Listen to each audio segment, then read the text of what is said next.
अंदर डाल, दवाई अंदर डाल ही नहीं गए हो तो। मैं अभी साथी मतलब में सत्संग में कह रही थी क्या कि बहुत सत्संग सुनने की जरूरत नहीं है। इधर भी सुना, इधर भी सुना, इधर भी सुना, इधर भी सुना, सारा दिन कभी कभी 15 मिनट सुनो, लेकिन पूरा घुस के तो सुनो, पूरा ध्यान से तो सुनो। हम ध्यान से नहीं सुनते सत्संग। दवाई ले खाली दिसो सभी देर दिसो सुबह हाँ शाम तक, सुबह से लेकर शाम तक देखो दवाई को, लेकिन देखने से बीमारी, जब तक आप लेने के लिए एक सेकंड में और वो कमाल कर देगा, और देखने में आप पूरे घंटों लगाओ। तो क्या हम सत्संग ध्यान से सुन रहे हैं? कभी कभी कई लोग तो सत्संग में बताओ सत्संग जैसी चीज में सो जाते हैं। श्री राधे बोलिए। मुझे तो आश्चर्य लगता है। तो बोले घंटों मत सुनो, बोले 15-20 मिनट सुनो, लेकिन वो मनन के साथ, यानी इतनी ध्यान होना चाहिए, इतना ध्यान होना चाहिए गुरु मूर्ति की तरफ, उनके शब्दों की तरफ, उनकी वाणी के ऊपर इतना हमारा ध्यान केंद्रित होना चाहिए कि उस वक्त हमारा ध्यान कहीं और, ये क्या कर रही है, वो क्या कर रही है, ये सुन रही है, वो नहीं सुन रही है। कभी कभी तो सत्संग के बीच में कई लोग फलाने की वीडियो निकालते, इसलिए सत्संग में छापे गए। तो यानी तुम्हारा ध्यान सत्संग में नहीं था, तुम्हारा ध्यान सत्संग में नहीं था। कई लोग ऐसे कहते हैं फिर क्या हम लोग ऑडियो में सुन लेंगे, व्हाट्सएप पे आ रही है ना, हम ऑडियो में सुन लेंगे। कितने लीनियर हो गए या कितने लापरवाह हो गए हम सत्संग के प्रति। क्या असर होगा बता? जब चल के हम संत के पास जाएंगे, वो सुनेंगे, वो धारण करेंगे, उसका महत्व कुछ अलग ही है। हाँ, सेकंड ऑप्शन वहाँ आता है कि मजबूरी है, नहीं जा पा रहे हैं, दूर रहते हैं, तो हम ऑडियो में वहां भी बताए कैसे बताएंगे, कैसे बताएंगे कि पूरा ध्यान उस वक्त हमारा सुनने में होना चाहिए। ऐसे नहीं चला रहे और काम कर रहे हो, अधिकारी तो वैसे ही लिख रही है, समझ ले तो कुछ, और हम खुश होते हैं हमने सत्संग सुन लिया। और कभी कोई पूछ ले क्या था सत्संग में, क्या चला, बोलो वो तो मुझे याद ही नहीं, क्योंकि हमने ध्यान से। तो कैसे परिवर्तन आएगा? दवाई तो ली नहीं, तो चेंज कहां से आएगा? धुंधुकारी जैसे प्रेत योनि को दुष्ट प्रवृत्ति, कितनी दुष्टता थी आपने भागवत में सुनी ना, उसमें परिवर्तन आ गया। क्या कारण था?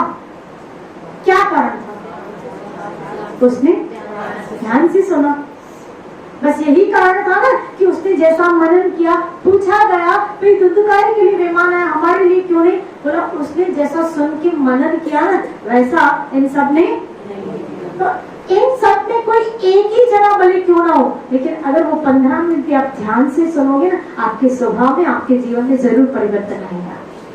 लेकिन हम ध्यान से सुनते नहीं, हम बोलते इतनी सत्संग हम सुनते हैं, लेकिन इतनी में कितनी सुनते हो, कितने वहां होते हो, इतने में आप कितने वहां होते हो? मैं आपसे पूछूं, कभी कभी सत्संग में बैठे होते हैं और मोबाइल चालू होता है, कभी कभी सत्संग में बैठे होते हैं, ध्यान मैं तो पार्क में करती हूँ, कभी कभी कई लोग ध्यान इधर उधर देते हैं। लो, तो तुम्हारा ध्यान तो सत्संग में है ही नहीं, है ही नहीं, तो कहां से चेंजेस आएगी, कहां से परिवर्तन आएगी? जब तक आपका किसी चीज में पूरी तरह ध्यान नहीं है, उस चीज का वो रिजल्ट आने वाला नहीं है। रिजल्ट आने के लिए आपको पूरा डेडिकेशन देना पड़ेगा, आपको पूरा ध्यान वहां देना पड़ेगा, आपको पूरा उसका मनन। इसीलिए भले 20 मिनट सुनो, 15 मिनट सुनो, ये आधा घंटा पूरा, 24 घंटे में भले आधा घंटा, लेकिन पूरा ध्यान वहां होना चाहिए आपका। फिर देखो कमाल। पहले के जमाने में ऐसे होता था ना, गुरु सुनाते थे और शिष्य को लिखना नहीं पड़ता था, कोई ऑडियो वीडियो थोड़ी होता था, उनको सीधा मेमोरी के अंदर जब पूछो उनको याद, क्योंकि उनका पूरा ध्यान वहां होता था। हमारा पूरा ध्यान होता ही नहीं। यहाँ पे देखती हूँ बापू जी की कभी कभी सत्संग चालू होती है, आप आपस में बातें करते हैं, मैं देखती हूँ, ऐसे नहीं चलता, मुझे नहीं पता चलता कहाँ ध्यान होता है। सत्संग चल रही है, इतने शब्द अनमोल निकल रहे हैं गुरुजनों के मुख से, और हम संसार बातें कर रहे हैं, कहाँ ध्यान होता है बताओ।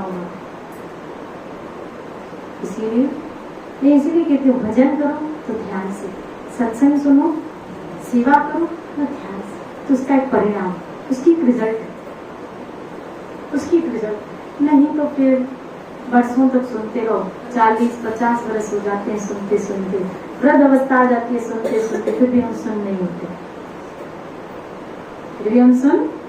नहीं चेंजेस आते। बस कारण ये कि क्योंकि हमने चित्त लगा के सुना नहीं।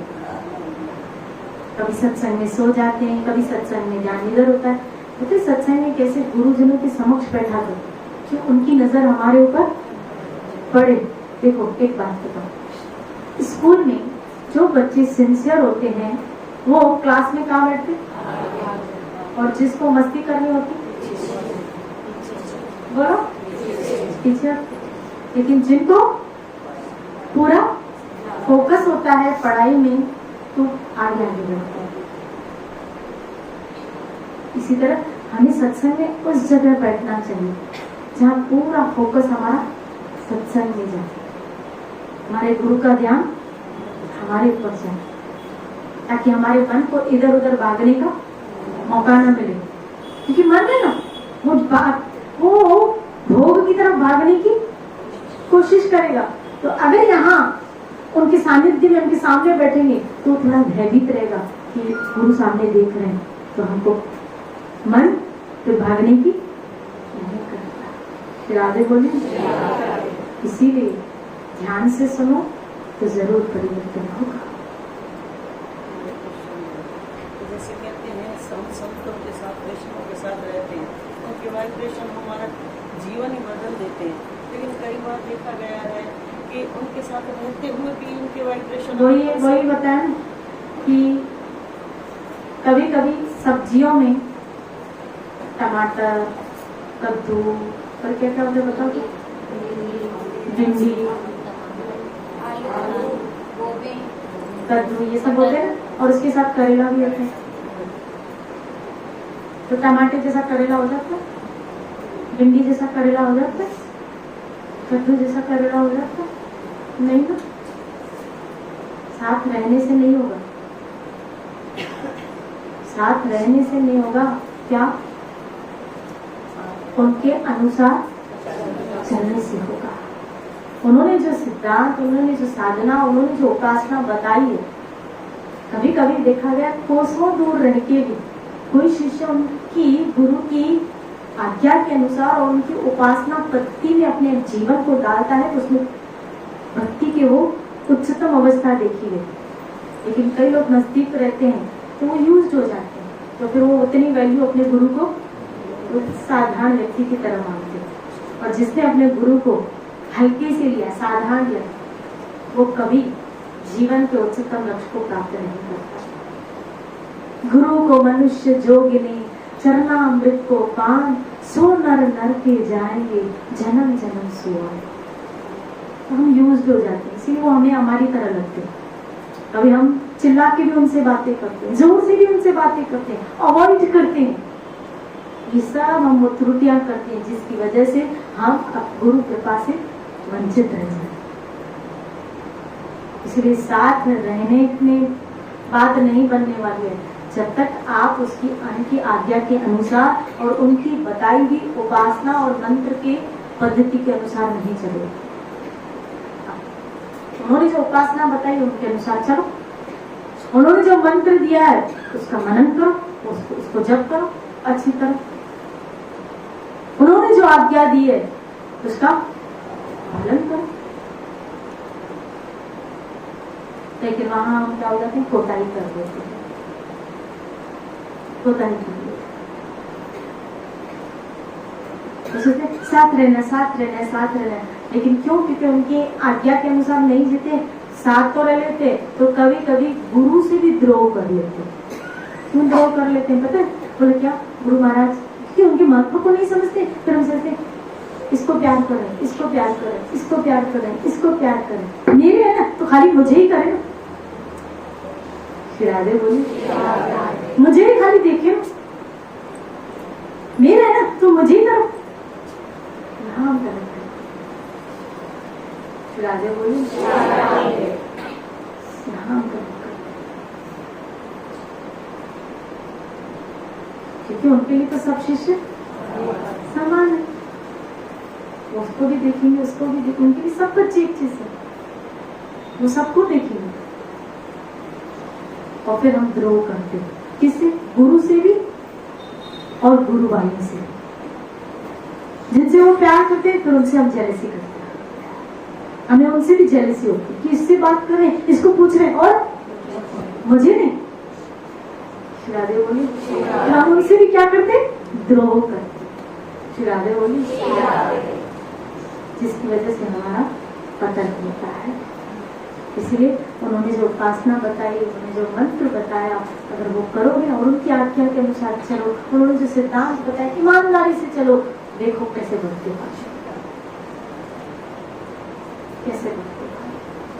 पता नहीं कितने रूपों में वो आके हमारा मार्गदर्शन करके निकल जाते हैं। और कोई नहीं, हमारा गुरु ही होता है, वो नाना प्रकार के रूप लेके हमारा मार्गदर्शन करके निकल जाते हैं। आपको भटकने, वो नजदीक रहने वाला वहीं का वहीं, और दूर रहने वाला कहीं का कहीं निकल गया। श्री राधे बोली, बात है किसने पकड़ ली है, उन्होंने उनके शब्दों को किसने पकड़ ली। सिंसियरिटी आपने कितनी है, हमने कितनी पकड़ ली है उनके शब्दों में, बात यहाँ आ गई। इसलिए जब हम क्लोज होते हैं ना तो बड़े लीनियर बन जाते हैं, हम बड़े लीनियर बन जाते हैं और अपनी औकात को हम भूल जाते हैं। हम भूल जाते हैं कि हम सेवक, हम अपनी औकात को भूल जाते हैं।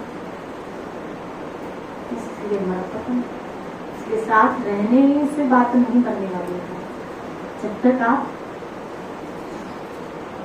उनकी आज्ञा के अनुसार। जी।